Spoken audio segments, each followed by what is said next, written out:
Well, in the 1980s, Hollywood released one of the greatest movies ever, Back to the Future. Anybody here seen Back to the Future?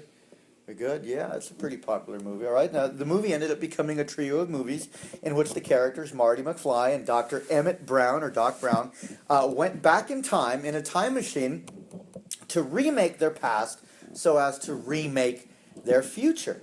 The movie, it's a rather interesting movie, or a series of movies, because it's built on the premise that our past shapes our present, which in turn determines our future. And no one disagrees with that for the most part. Now, however, the movie is built on the premise that history, or that the future and history are open to being shaped by our own choices. Now, you might hear this sort of rhetoric in inspirational or motivational books and speakers when you hear things like, you are today the sum total of the choices from yesterday, or something like that. So in a sense, basically, what that means, or what it's trying to say, is that you can only be whatever you were yesterday, So, putting this into application, how horrible. It's meant to be inspirational, but how horrible are these when you really think about it?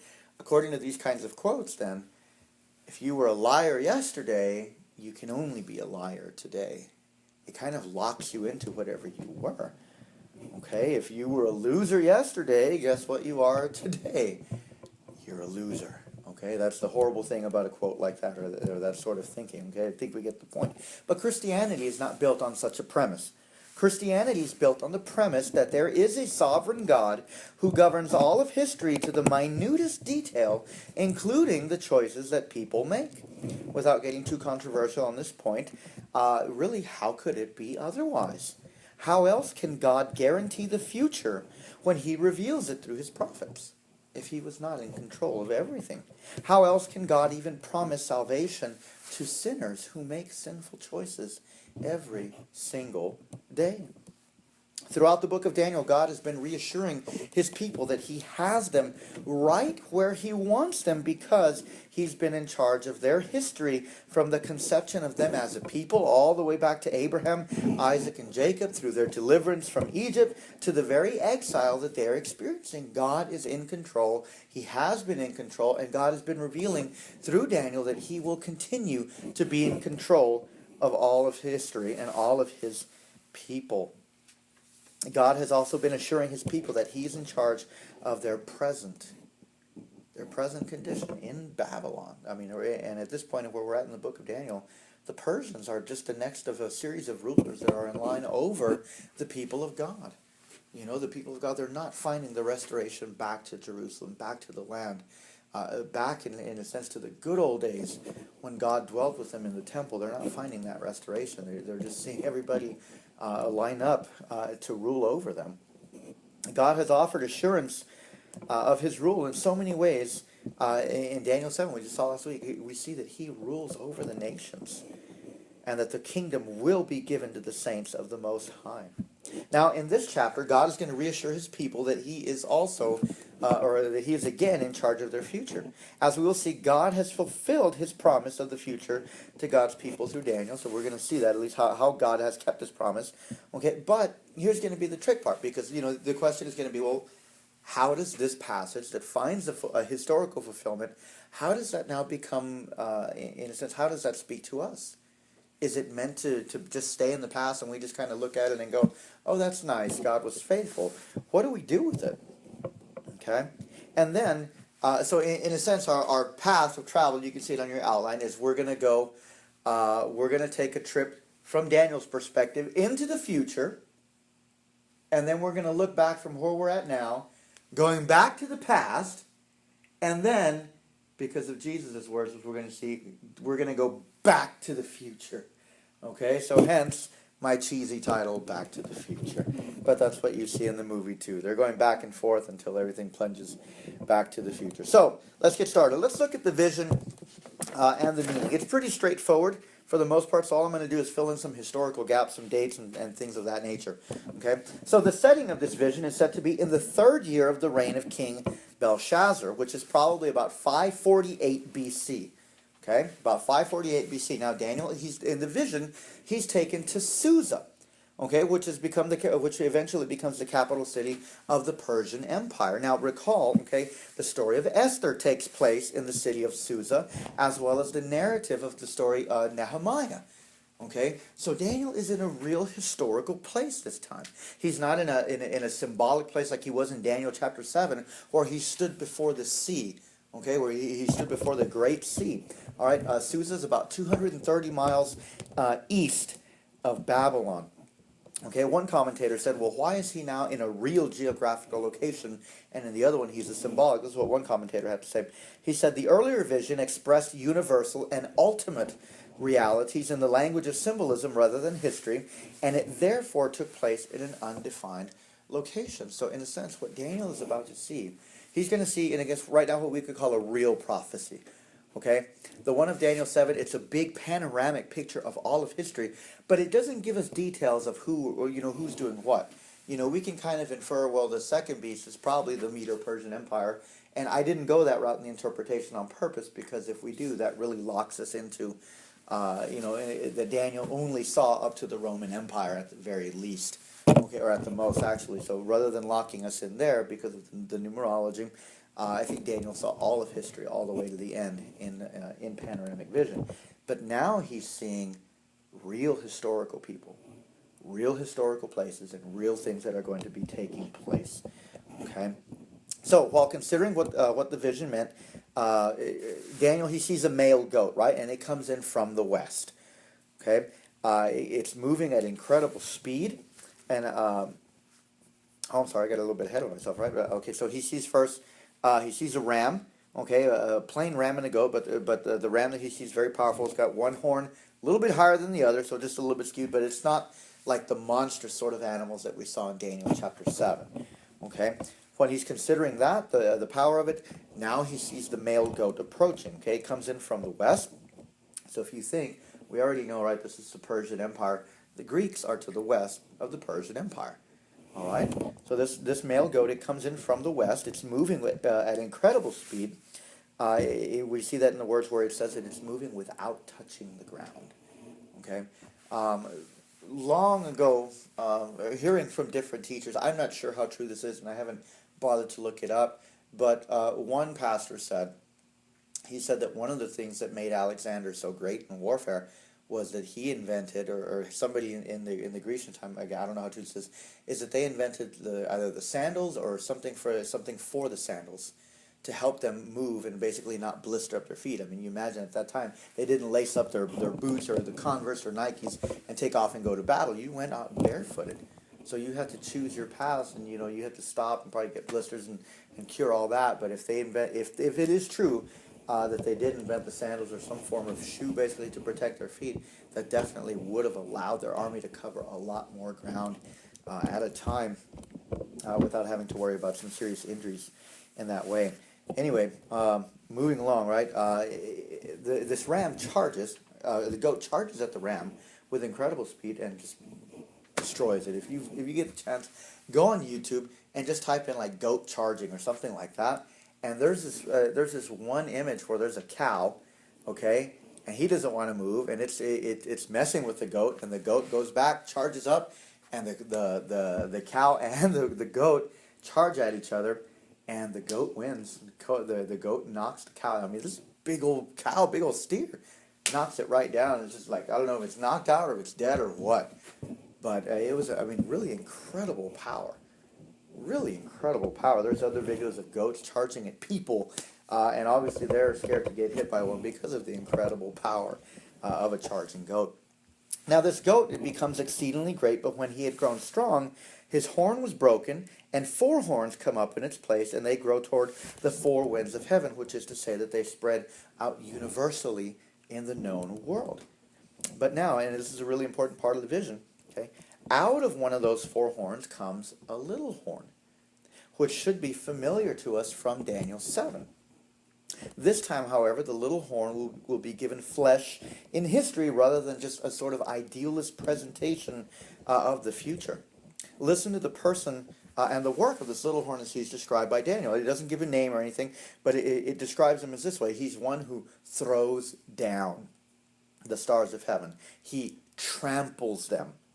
he becomes great in his own mind, right? Don't we all?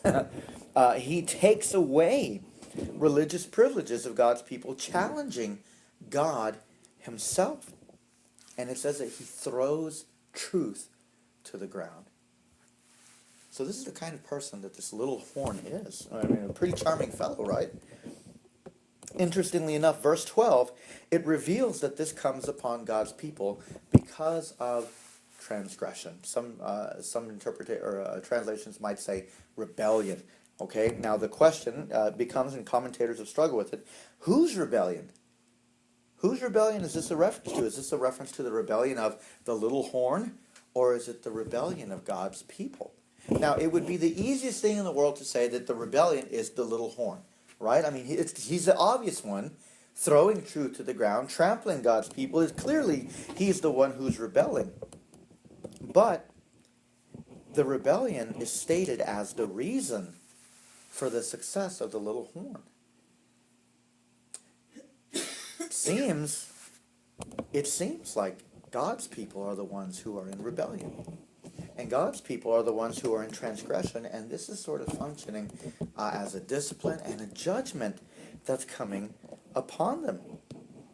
The text says also, it says that the sanctuary, including the worshipers, that they're given over to the little horn. They're given over to this destruction. So the rebellion, why is this happening in history? It's because God's people still haven't learned at this point. They're still in rebellion. They're still in transgression. And when we get to the point in history where this takes place, you have to consider, if you've read Malachi, if you've read Haggai and Zechariah, God's people were still in rebellion. In fact, I mean, the last prophet in the Bible, Malachi, when you read him, God's people were very bitter toward God. They were angry at him. They didn't feel like God was giving them all the things that they deserved. They didn't feel like the temple that they were at was the temple to come. I mean, they had all this bitterness in them.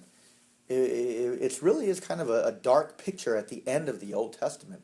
When you read that, God's people are in bitter. They're playing religion. They're bringing maimed and lame sacrifices, and God has to tell them, guys, you give this guy your best, but you bring me the lame sacrifices? What's going on?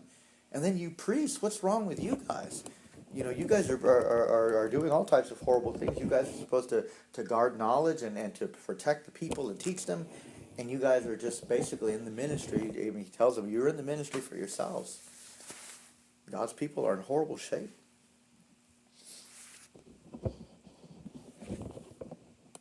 An angel observing the vision, right? So there's somebody standing there next to Daniel. An angel asked, Lord, how long is the vision concerning the regular burnt offering and the transgression that makes desolate, and the giving over of the sanctuary and host to be trampled underfoot? And the answer that's given is 2,300 evenings and mornings, and then the sanctuary shall be restored to its rightful state. Now in verse 15, Daniel begins to seek the understanding and the interpretation of the vision, and the voice of God calls out to Gabriel to make Daniel understand what he's just seen. And so the voice reveals that this vision is for the latter days, okay, now, or for the time of the end, depending on your translation there. But this phrase, latter days or the end of times, okay, doesn't carry the New Testament meaning of last days, okay? That's for the New Testament. In the Old Testament, Jewish eschatology, there's only two ages.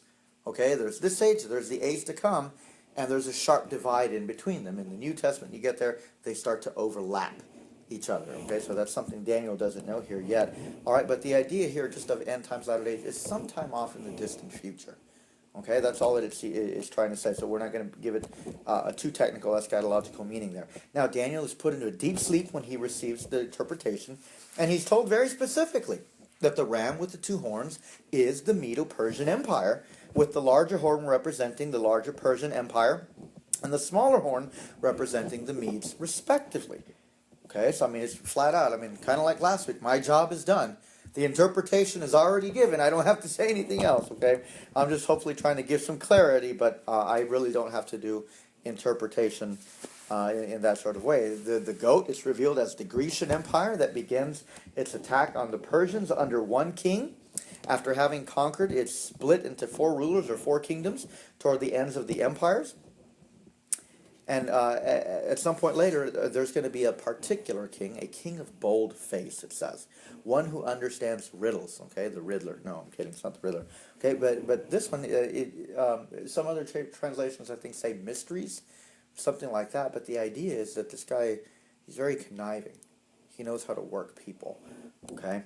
His power and influence will be great, and he's going to succeed in everything that he wants to do. Okay? Everything that he wants to do. But notice he says he's going to do this with cunning and with deceptiveness. Eventually, he's going to go on a rampage, destroying many, and he's even going to challenge God himself. But he shall come to his end, it says, but not by human hands. Daniel is told to seal up the vision, for it refers to many days from now, right? Daniel's job is kind of easy, right? Now, Daniel, he's overwhelmed by what he sees. He's absolutely overwhelmed. Why? Because he sees what is in store for God's people in the future. He sees that there's horrible suffering. He sees that there's also covenant disloyalty and continued rebellion and sin on the part of God's people that leads them to being given over. I mean, think about that today. I mean, imagine, as much as we see the church, in a sense, being given over in different ways, over to secularization. We were just talking about that earlier, right? But imagine if God told you suddenly that, it's going to get a lot worse. And our love for the church would cause us to grieve. And I mean, imagine, what if God said that the entire church was going to turn completely secular, so that anybody could come into any Christian church and pray to any god that they chose, and that the true Christians would be put to death, or would suffer immensely, or would not be allowed in. I mean, imagine, that's the kind of grief, anxiety that Daniel is dealing with. He sees what not only he sees what's in store for his people, but he also sees how his people have turned away from God. Now, let's look at the dream in history. So let's take a look back at the past, right? Because where we're reading this text of what, about 2,500 years away from when Daniel first got it. Right? That's a long time. Okay, this text is 2,500 years old. All right, that's actually incredible, right? That's really incredible. Now, Daniel ends his vision with the words, "And I, Daniel, was overcome, and I lay sick for some days. Then I arose and went about the king's business. But I was appalled by the vision and did not understand it." Now, Daniel did not know what all the vision meant, okay? But from Daniel's perspective, the vision was about the future. Okay, it was about the later days, right? Latter days. But from our perspective, the vision takes us to the past. In 539 BC, the Babylonian Empire fell to the Medo-Persian Empire. Some Jews remained in Persia under the control of Persian cities. The books of Ezra, Nehemiah, and Esther all tell their tales of the history of redemption from under the control of the Persian Empire. Some Jews, however, they returned to Jerusalem in 538 in order to rebuild the city, as well as to restore worship. Right? Cool, fine and all, right? Cool in the gang. But in 331 BC, under the command of Alexander the Great, who was only 22 years old at the time, the Persians were defeated by the Greek armies. Eventually, under Alexander's campaigns, the regions of Judea was eventually conquered as well. One of the tasks of Alexander, one of the things that he really wanted to do, was to spread Greek culture around the world. This is something we call Hellenization. Okay? It's called Hellenization. He wanted to spread, this would include the art, the philosophies, the literature, and the language of the Greeks. In fact, the influence of Hellenization has actually impacted us, even as Christians, right? The Old Testament in Greek is called the Septuagint. At one point, the Jews kind of lost their language because they had been Hellenized. At some point, that they needed a Bible in Greek, and they had to translate from the Hebrew to the Greek. The New Testament itself is written Koine Greek. That is, in a sense, a product of Hellenization. So we kind of have felt the effects of that. At age 33, Alexander, he died of malaria. Alexander, he is the great horn of the goat in Daniel's vision. He's the ruler of the Grecian kingdom who charges at the old enemy of Persia, okay, because Greece and Persia have been, there's been much animosity between them. In fact, the modern movie 300, if anybody's seen that, right, it's a pretty popular movie. That is, in a sense, that's a retelling, right, a very popular, fantastical retelling of some of the animosity that existed between the Persians and the Greeks. Sparta being, of course, part of Greece, but that was one of their examples of the hostility that had taken place. I believe the Greeks won that round. The Persians went back home, and then that's actually when the story of Esther takes place. Is after the Persians are defeated, Xerxes and them, they go home, and Xerxes has to kind of deal with his wife there, and finds a new wife in Esther, or a new queen. Okay. Anyway, just historical tidbits. Okay. Now, when Alexander dies, his empire is split between his 4 generals. So these are the 4 horns that come up in the place of the one, right? These generals were Seleucus, Ptolemy, Lysimachus, and Cassander. Okay? Those are the names of the 4 generals. So these become 4 kingdoms. The Greek Empire divided up into 4. Of these 4 kingdoms, the Seleucids and the Ptolemies would become the greatest, and they often warred with each other, especially over territory. Just a quick hint, if you read Daniel chapters 10 through 12, especially chapter 11, when it talks about the king of the north and the king of the south, those are the Ptolemies and the Seleucids. Okay, it's describing battles in between them and a lot of the disagreements that they had. As their wars heated up between them, there arose a ruler who would not take the rejection of Hellenization in Palestine lightly. All right, his name is Antiochus Epiphanes, okay, or Antiochus the Fourth. All right, some people say Antiochus, whatever, Antioch, right, the city of Antioch, Antiochus. But Epiphanes, this is a really peculiar name. This is what he called himself. Epiphanes, translated into English or into other languages, means God manifest. Antiochus believed that he was God in the flesh. This is what he believed about himself. He launched a campaign, this is about the 160s, or actually 171 BC. He launched a campaign to Hellenize the Jews, beginning in 171 BC. And according to one historian, Antiochus ousted the high priestly family. Okay? He ousted the high priestly family, and he sold the high priesthood to the highest bidder. And that bidder at that time was a Jew who had accepted Hellenization. So Antiochus had basically sold the priesthood, the high priesthood of the covenant people of God, to somebody who wanted to be a Greek in culture and not a Jew. Okay? Now, we should not think that the Jews were a completely faithful people at this time. So I mean, as heartbreaking as the story is, there are a few, who were like, hey, what's going on here? But a lot of the Jews received this. Or they received this. They wanted this. Reading the post-exilic prophets of Haggai, Zechariah, and Malachi, I'd already mentioned, and the post-exilic history. I mean, they were not a very covenant-faithful people. They did not expect the hard times of rebuilding Jerusalem or the temple, so they got discouraged very quickly. They had become religious, as Malachi preaches, and the priests were unfaithful in their duties, bringing unacceptable sacrifices, not feeding the people with knowledge of God or of his ways. The people were discouraged and disobedient in the work of God, only wanting to build up their own homes and not the house of God. And so as a result, in society, intermarriage and idolatry were very common. Nehemiah and Ezra, they had to deal with that issue a lot. Nehemiah, quite a character, he apparently beat people up when he found out that they were intermarrying with people of other faiths. He would go and beat people up and basically make them separate from their wives. It was that serious, to people who were looking to be covenantally faithful to God. Intermarriage and idolatry are definitely very serious sins. So it's into that context of Judaism in Palestine that Antiochus arrives on the scene, and Daniel's vision concerning the rebellion or the transgression of a people who are given over because, their rebellion starts to make sense. Why are they being given over to Antiochus?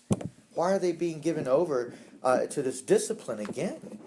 Because the chastisement of the exile has not created a new heart in the Jews. It hasn't. I mean, Moses said that, don't just be circumcised in the flesh. You need your heart circumcised. But an exile can't do that. An exile alone can't do that. They needed God himself. So, I mean, in one sense, now, the one thing that did happen, at least, the Jews did learn not to commit idolatry. At least, they didn't make statues and bow to them like what got them in the mess of the exile before. But in their hearts, there were still deep issues. There were still a lot of issues that they had to deal with. And so Antiochus, his campaign included forbidding circumcision. Well, why is that so important? Because that's the covenant sign of the Jews.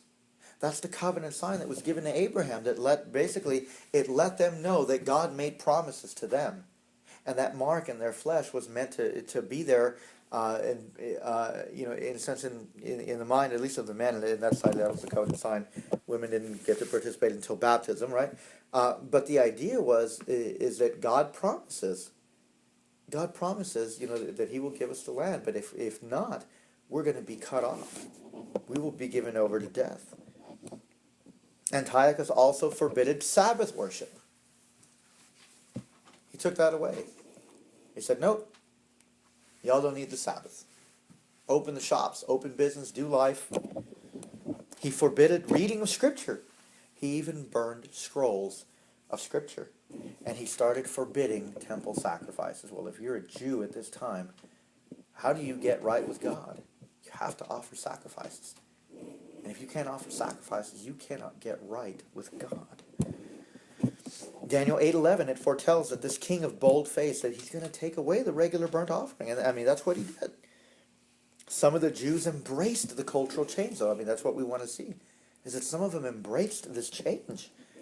Now, Antiochus would also introduce, and this is where a lot of people say that he really went over the line, is he introduced gymnasiums into the Jewish life.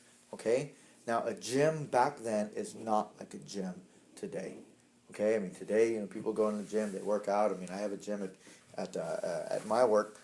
This was basically a place where the men went to train, to become athletic and wrestle and stuff like that, to do intellectual endeavors. But here was the kicker: you could only go into the gym naked. That's what it meant. That's what the word means. It means naked. Okay, I mean that kind of troubled me doing this sermon, because it's like, okay, gymnasium means naked. I'm like, this is a problem. I'm a PE coach.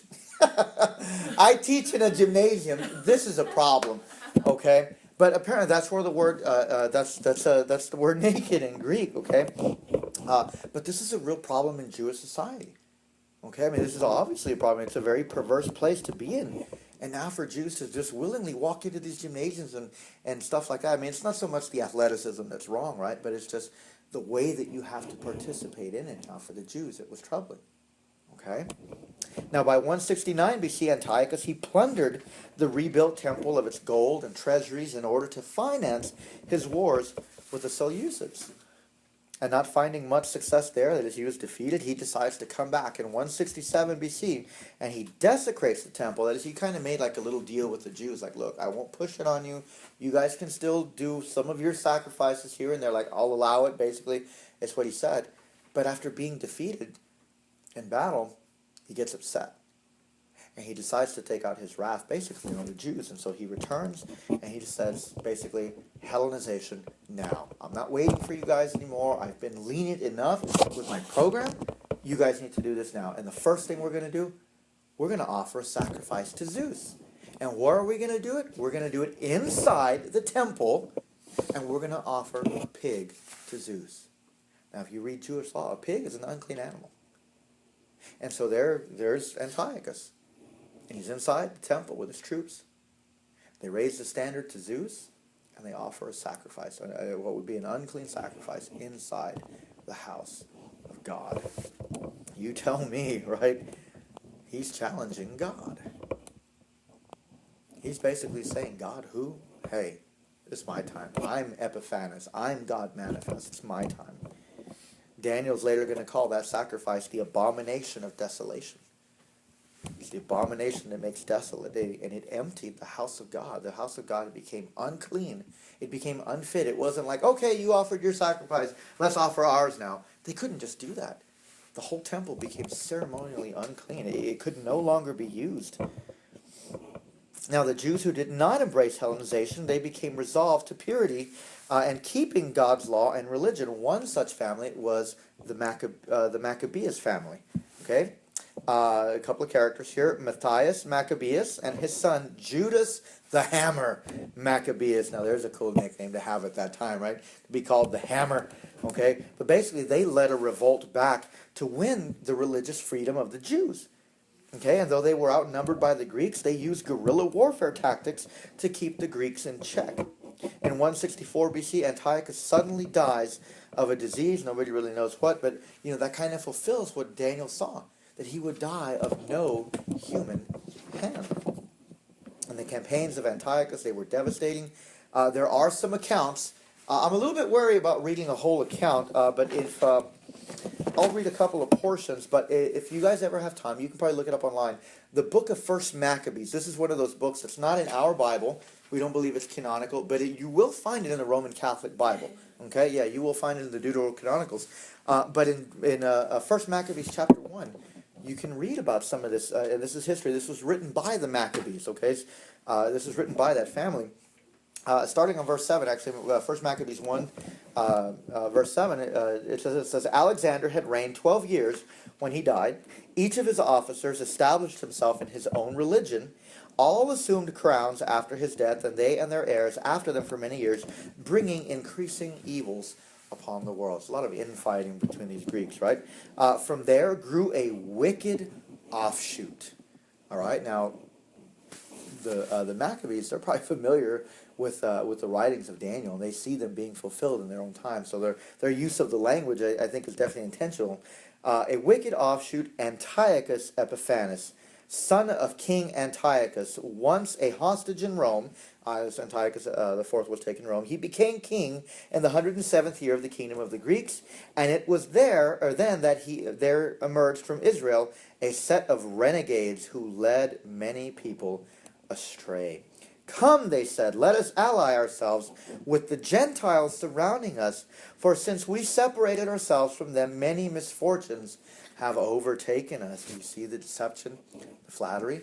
Think of it sounding this way. Hey guys, why don't we just give in to homosexual marriage? The longer we stay out of it, the more trouble is going to come on the church. If we just give in, everything will be okay. That's the kind of flattery that was going on.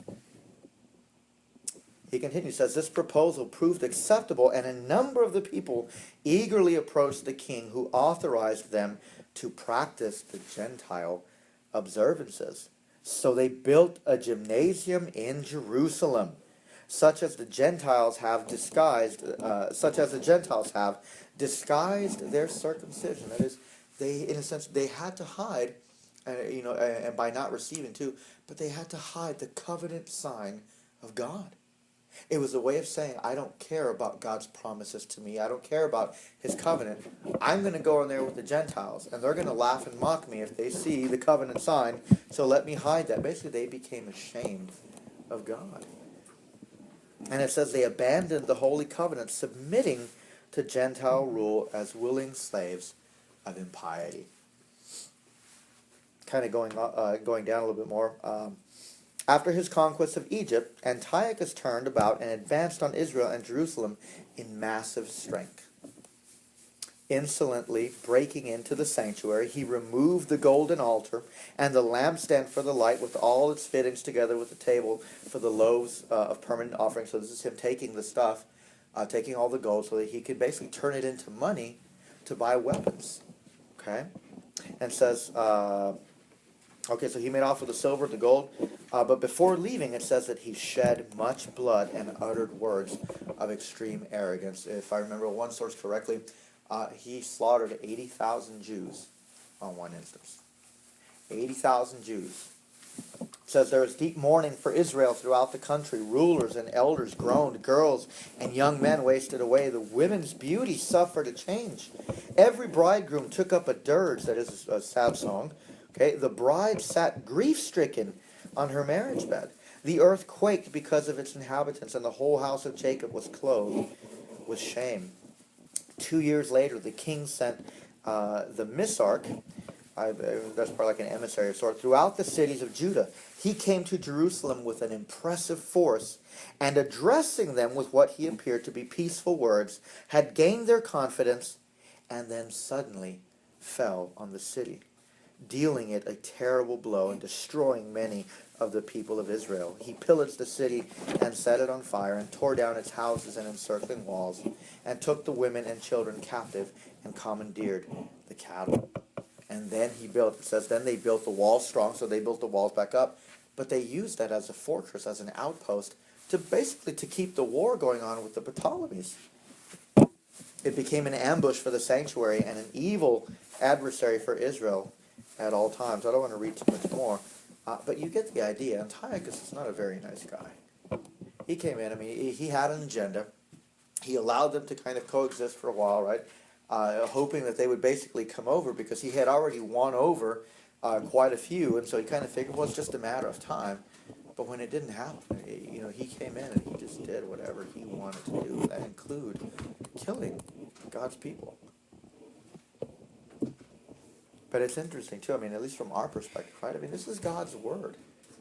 God gave this to Daniel about 548 BC, and then 300 years later, it's being fulfilled. So you kind of see some, you see the evidence, the validity of God's word, the truthfulness, of that it has to speak about the future, and to do so confidently. Now Antiochus, remember, he did all of this under the guise of what he called himself, Epiphanes, God manifest. This was his challenge to God. He succeeded in what he did, and he destroyed the saints for a while, but he met his end. While not as clear for Daniel, what was clear for Daniel was the suffering of the people under this little horn, under this offshoot. So that's the past for us. Now, from our perspective, it might seem that the suffering of God's people, that it's past, okay, and that all God's people have to look forward to is the unending bliss of the consummation. There are actually interpretations of Daniel and even of Revelation that teach that all of these prophecies, that all of the tribulation against God's people has all been fulfilled. That it's all in the past, and that we're just looking forward to when Christ is coming. There's no final persecution that's going to happen of God's people, and things like that. But I think we need to challenge that interpretation and that take. And I think we have a good basis to do it, because almost 200 years later, after these words are fulfilled, right, basically after the Maccabees, Jesus of Nazareth would begin his ministry, and Jesus is going to peer into the future again. Listen to the words of Matthew 24. I'm going to start on verse 4. I'm going to read through 28, but I want you to listen to Jesus' words and think about what we've just heard from Daniel. And see if you hear any allusions, anything that sounds familiar, that Jesus might actually be using the book and the prophecies from Daniel 7, 8, all the way through 12, and plunging them again into the future. Listen to Jesus' words. This is Matthew 24, starting in verse 4. It says, "And Jesus answered them, 'See that no one leads you astray.'" Because Antiochus and his messengers led people astray once. "For many will come in my name, saying, 'I am the Christ,' and they will lead many astray. And you will hear of wars and rumors of wars. See that you are not alarmed, for this must take place, but the end is not yet. For nation will rise against nation, and kingdom against kingdom, and there will be famines and earthquakes in various places. All these are but the beginning of birth pains. Then they will deliver you up to tribulation and put you to death. And you will be hated by all nations for my name's sake. And then many will fall away and betray one another and hate one another. And many false prophets will arise and lead many astray. And because lawlessness will be increased, the love of many will grow cold. But the one who endures to the end will be saved. And this gospel of the kingdom will be proclaimed throughout the whole world as a testimony to all nations. And then the end will come. So, when you see the abomination of desolation spoken of by the prophet Daniel, standing in the holy place, let the reader understand. What has Jesus done? He's taken the image of Antiochus, offering the pig to Zeus, And he's applied that to the future. And he says, let the reader understand. Then let those who are in Judea flee to the mountains. Let the one who is on the housetop not go down to take what is in his house. And let the one who is in the field not turn back to take his clothes and his cloak. And alas for the women who are pregnant and for those who are nursing infants in those days. Pray that your flight may not be in winter or on a Sabbath, for then there will be great tribulation, such as has not been from the beginning of the world until now, no, and never will be. And if those days had not been cut short, no human being would be saved. But for the sake of the elect, they will be cut short. Then, if anyone says to you, look, here is the Christ, or there he is, do not believe it. For false Christs and false prophets will arise and perform great signs and wonders so as to lead many astray if possible, even the elect. See, I have told you beforehand. So if they say to you, look, he's in the wilderness, do not go out. If they say, look, he's in the inner rooms, do not believe it. For as lightning comes from the east and shines as far as the west, so will be the coming of the Son of Man. Or there's Daniel 7, right? There's the allusion back to Daniel 7, the coming of the Son of Man on the clouds. Wherever the corpse is, there the vultures will gather. So Jesus has taken Daniel's visions and he's thrust them from an apparently fulfilled past and he's thrown them into the future again. And so hence our corny title, Back to the Future. Right? Now, concerning the abomination of desolation, theologian Gerhardus Voss, he says this. He says that Jesus shaped the matter in his mind after the same fashion is plain. That is, that Jesus is obviously taking this from Daniel. Okay? I mean, there's no other place you can get it from. He's clearly taking it from Daniel. All right? Only he projects the horrible events from the past in which had once taken place into a future beyond his own point of speaking. Jesus revealed to his disciples that the suffering under Antiochus was but a shadow of a greater suffering to come upon the people of God near the end of time before Christ returns. But this suffering will not be like the suffering of then. It will be such as has not been from the beginning of the world. So, I mean, in one sense, basically what Jesus has done, the way he's applied our text from Daniel, is he's basically said, guys, that's a small hint. That's a slice of all that Daniel saw in Daniel chapter 7. That's a slice of history that happened. But there's a greater projection of that to come. That's just a small foretaste of the bigger persecution, of the greater Antiochus that is still to come, if you want to put it that way. The Bible kind of picks up this theme in a character that is commonly known as the Antichrist. Okay, I'm not going to get too detailed on that, but in 1 John 2:18 and 19 it says, children, it is the last hour. Okay? And as you have heard that Antichrist is coming, so now many Antichrists have come. Well, where did the people hear that Antichrist was coming? Daniel.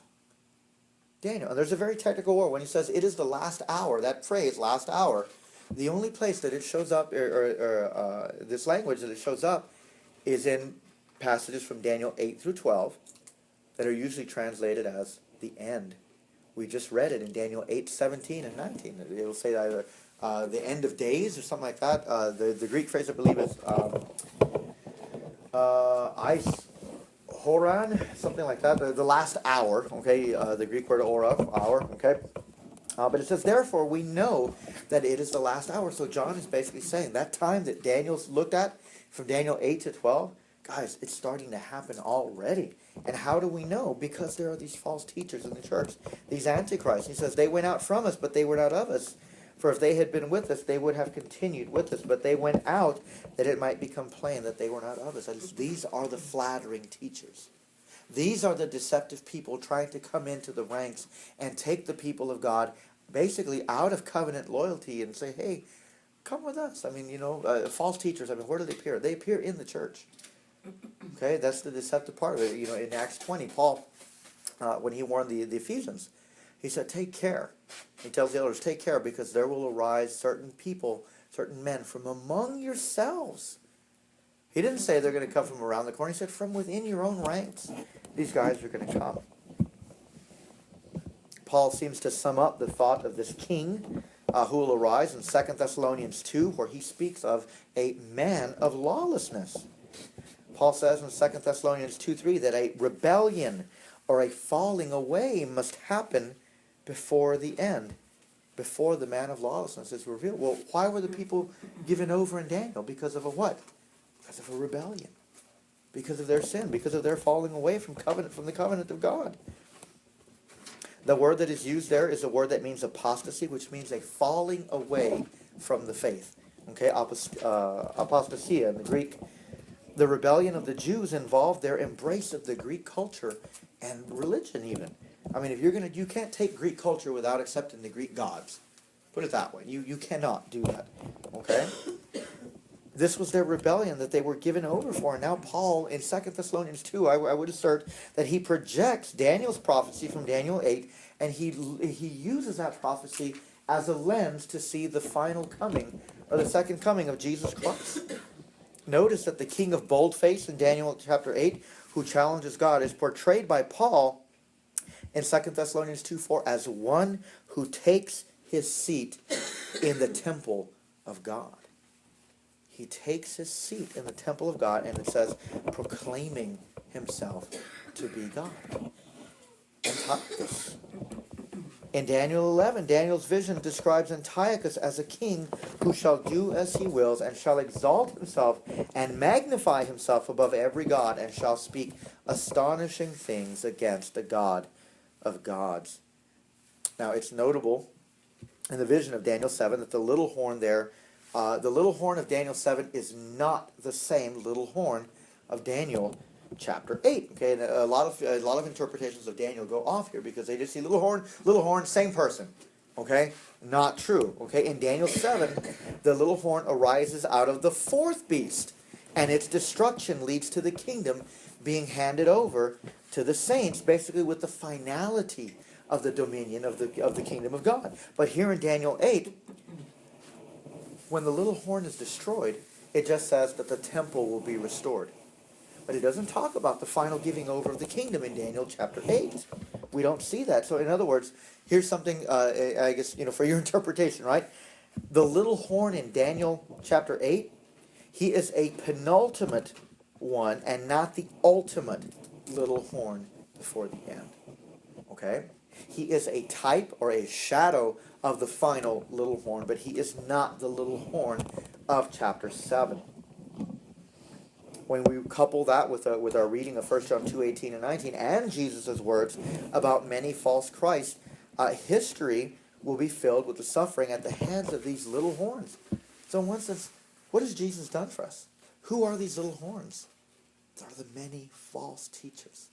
They're not just political people in a sense like Antiochus was, but they're the people who come with flattery. Yes, can those be politicians? Everybody says amen, right? Because politicians definitely like to flatter a lot. But I mean, especially in the church. Especially in the church. I mean, false teachers, the only way that they're going to get in is they have to flatter, they have to deceive, they have to maybe give a little bit of truth here so that they can inject their error someplace. We can see why Daniel was appalled. A lot of people think that prophecy's fun, right? I mean, so many people throwing prophecy conferences and all sorts of stuff. But I mean, look at Daniel.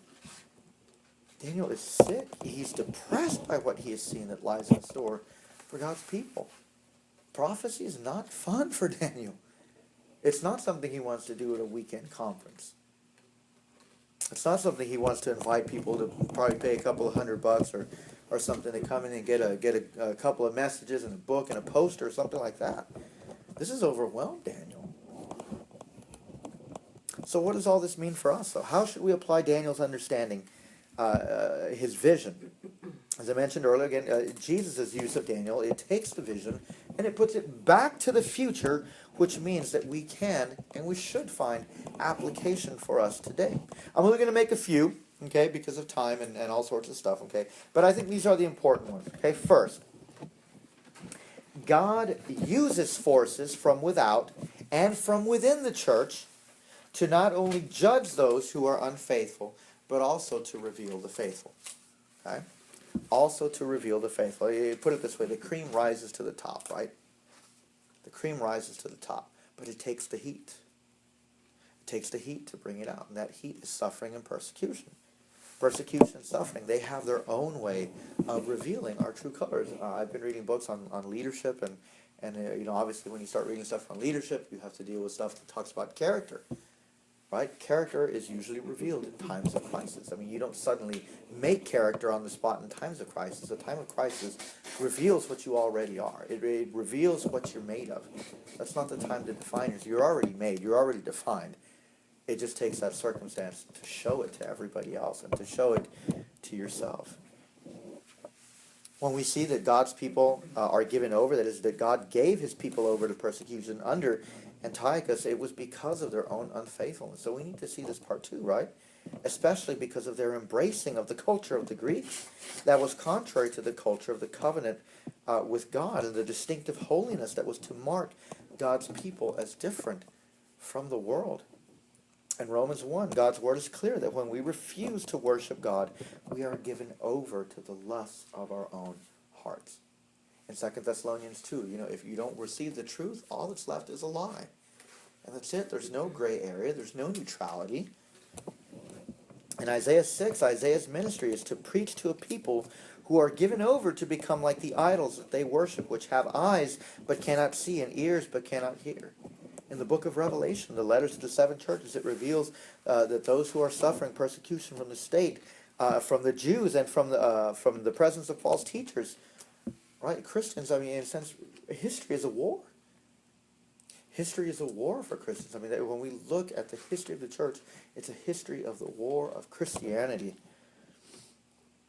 Now, one of the things that this vision reminds us is that in the experiences of God's people, it is the revelation of a greater and deeper spiritual war that is taking place.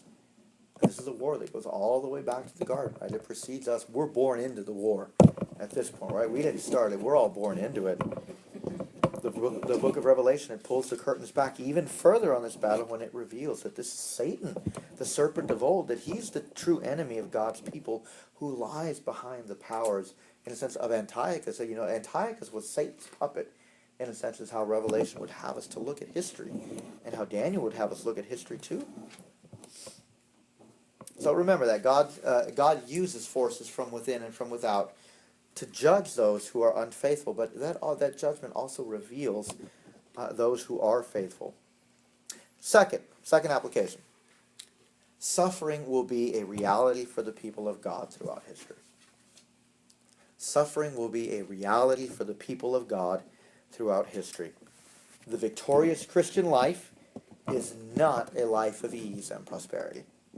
According to Daniel and the rest of the witness of Scripture, the victorious Christian life is actually a life that is lived in witness to Christ, even unto death. Does this mean go plunge yourself to go find somebody to kill you for being Christian? No.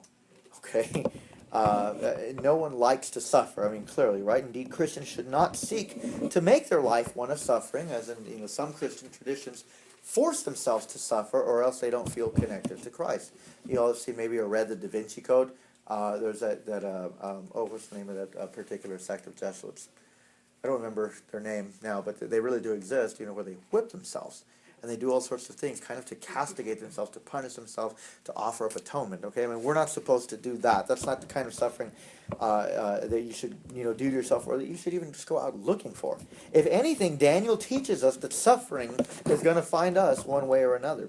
But we must take comfort in the response of the angel's question of how long God's people would suffer. Now, you guys thought I wasn't going to answer the question of what does 2,300 day and nights mean, right? Okay. The answer that the angel says, he says, how long is this going to happen? How long are God's people going to be given over? How long is their judgment going to last? And the angel answers, or he hears the answer, for 2,300 mornings and evenings, okay? Now, commentators kind of go back and forth on what does this mean? Does it mean a total of 2,300 mornings and evenings, the total to 2,300, which would be about 1,150 days. Okay, if that's the case, some commentators take this. Why? Because that's roughly about a 3.5-year period in the Jewish calendar, which is how long Antiochus was actually at war with the Jews, for about 3.5 years that the Maccabean rebellion lasted. Okay, so to some people that seems like, okay, fine, that's how long it seems. But the problem with that interpretation is that it keeps it only in the past. It keeps it only in the past. Okay? Now, if the day, morning, and evenings, okay, or if the word morning and evening means one day, which seems more likely, kind of like in Genesis, right? And it was morning and evening, the first day, okay? It would seem to imply that this will be a time that is cut short of a full judgment cycle. This time, 2,300 days, is just short of 7 years. The number 7 is what in Daniel and in apocalyptic literature? A time of a complete time, okay? So in a sense, it's a complete judgment cycle. Okay, you can get that from Leviticus chapter 26. Okay, so in one sense, what the idea of the symbolism of the number? It's not a symbolic number per se, but it's short of a symbolic number for completeness, which would mean that this is just short of the fullness of judgment. Okay, of a judgment cycle. I hope that's clear. If not, ask me about it in a little bit. Okay, but even deeper than the how long question, it's going to be the why question. All right, I think part of that, it's going to be the why question. Why does God use suffering this way? Why does he use it this way? Why does God allow suffering? But I mean, in asking the question and framing it that way, we might actually be asking a little too much. Why didn't God just simply end the world when Adam sinned?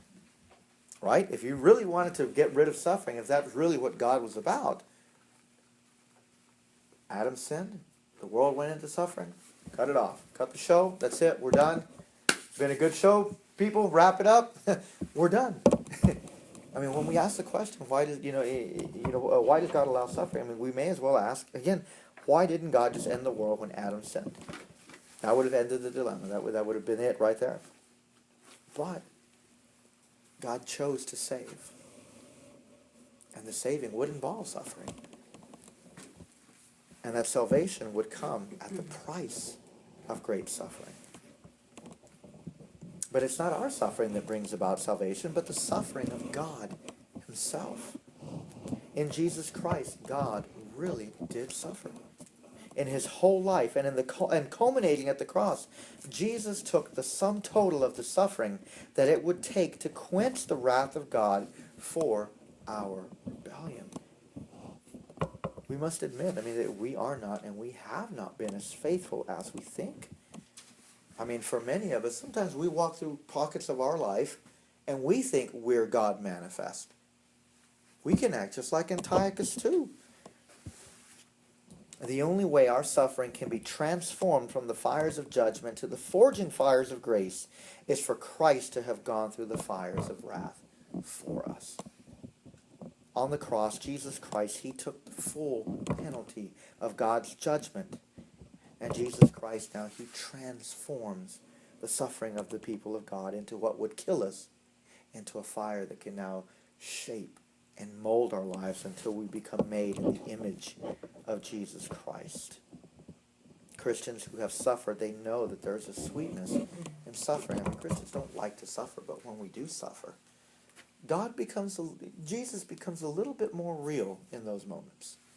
Paul talks about it in Philippians 3. He says, that he desires to know nothing but Christ, the power of his resurrection, and the fellowship of his suffering. What in the world is that all about? The fellowship of his suffering? It means that Jesus is a little bit more real when we suffer like him, because he suffered for us. And when we suffer, that helps us to know our Lord a little bit more. It's almost like you can't know Christ without suffering because of what Christ did for us. He suffered for us. And in our suffering, we get to know him. We get that privilege. It kind of makes sense. I've been reading in Acts, in my Bible reading. I believe it's in Acts chapter 4. There's some of the disciples, and they're taken by the Jews because they've been preaching Christ and the resurrection, and they've been told, like, hey, you guys need to calm it down, okay? We're not gonna press charges, but take a little bit of this when you leave, and they give them a beating, okay? And nobody likes to get beat up or hit or punched, and these guys, it says that they walked away, these Christians, that they walked away counting it a joy that they were able to suffer for Christ's sake. And you have to think about, if in your mind you believe that Christians shouldn't suffer, a passage like that will make no sense. Because you wonder, how do these guys walk away happy for getting a beating?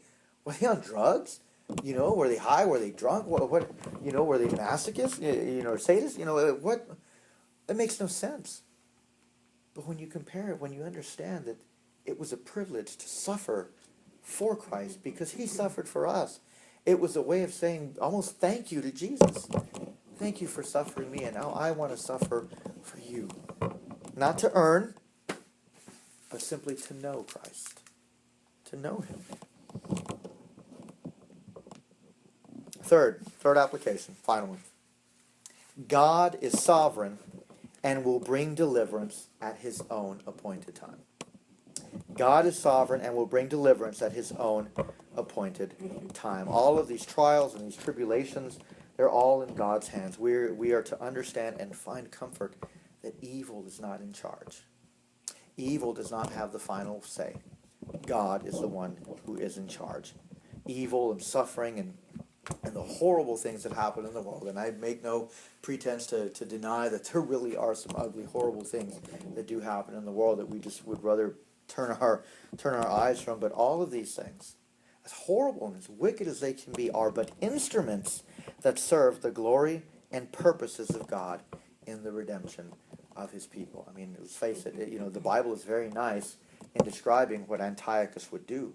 But when you read the descriptions from Maccabees, and when you read, from other sources, what he did, it was really horrible. Really horrible, the things that he did. But because God is sovereign, it's for that reason that Christians can take comfort in passages like we're always quoting Romans 8:28 when we suffer, right? Because God is sovereign and in control over evil and suffering, God can and does work all things for good for those who love him and are called according to his purpose. Christians living in a hostile world must not look at suffering as punishment. Unless you're in rebellion, okay, then yeah, you probably deserve it. But even then, even if you're a real Christian, that's God's discipline. It's not punishment. God took the punishment in himself, in Christ, on the cross. So that's no longer punishment. The book of Hebrews says now that's discipline, that's chastisement. Like a father disciplining a son. It's refinement. It's purging away our love for the world. And when we suffer with him, Romans says, it will be raised with him. Daniel's vision, it pointed his people to a time of great suffering because of their great rebellion. We look back at history and the suffering of God's people at the hands of Antiochus Epiphanes. The New Testament brings Daniel's vision and it plunges it back into the future for us. But God's people today do not face the hostile world of Daniel 8 without a hope. Today we look back also on the cross. And the cross is also plunged into the future. The cross, where the greatest suffering for God's people, that was placed on Christ. But what does that throw into the future? That throws restoration. That throws the consummation. That throws the kingdom. And that puts that in the future of the people of God. Because of the cross, because of the resurrection, we can be assured that our suffering today is not because God does not love us. Rather, it's because of what he is making us into. You think about it too. Jesus could not resurrect unless he died. He had to die in order to be resurrected. Jesus is forging us into the image of God. So as we live out in this hostile world, as we seek to be faithful in it, remember that Jesus is the Lord of history, and we can find rest in him in our hostile world. Amen.